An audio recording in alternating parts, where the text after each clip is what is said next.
FireUps.com. Yeah, hello.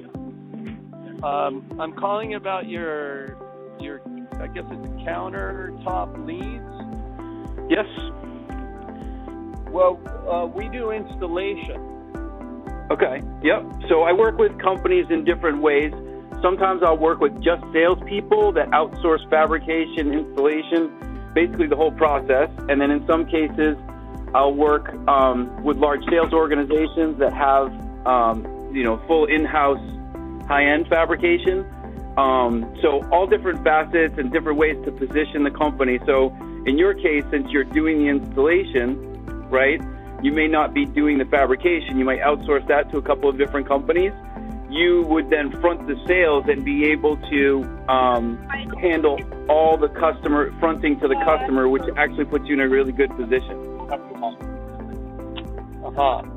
And so, how are you marketing to individuals? Like, let's say, for example, someone's remodeling a kitchen.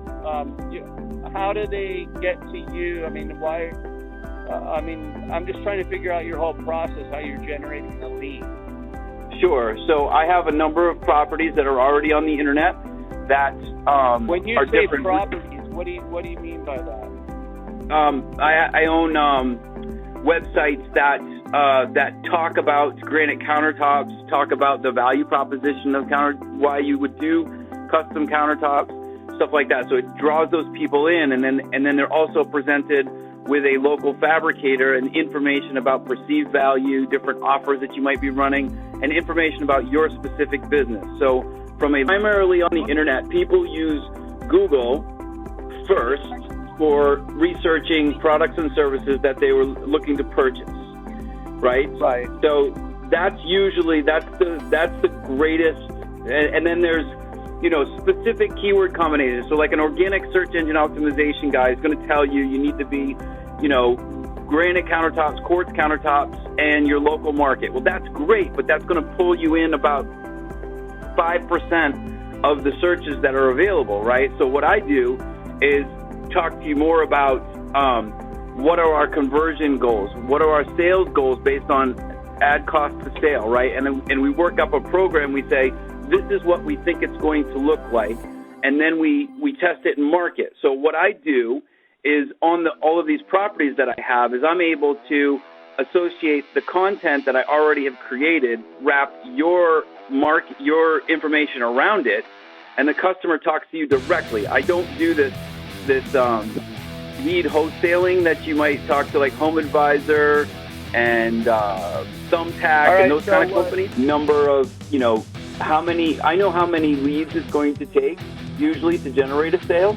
But what comes with that is, a conversation about answering the phone. We can't call people back at the end of the day. We got to call them back during, within a reasonable time frame of them calling in. If they're going to send you an email, you can respond to them within 24 hours, right? I give you some of the base parameters to work with, and then we test the market on the strategy to drive customers to you.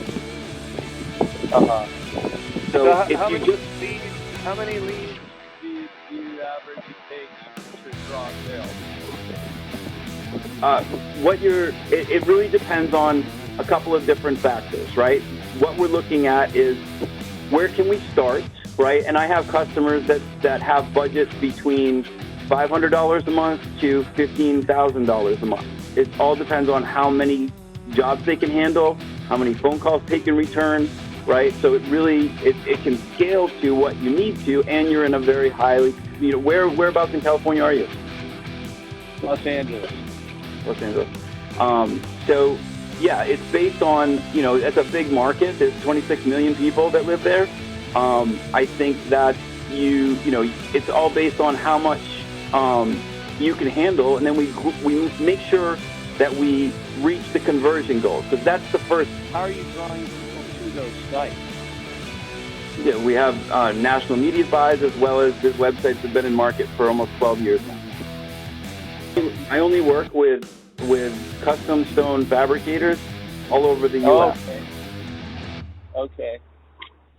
So that would include you, even though you don't technically do the fabrication, you handle the sales and the installation parts of it. So that includes you.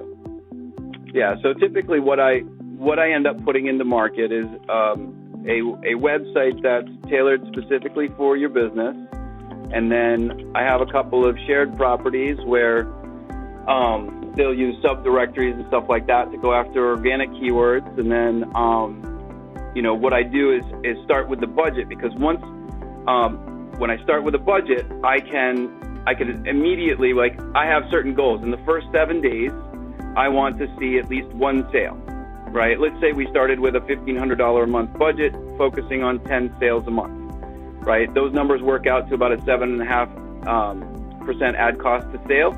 And most companies can grow on that, and we can usually achieve those 10 sales if we have a good perceived value strategy. We start there.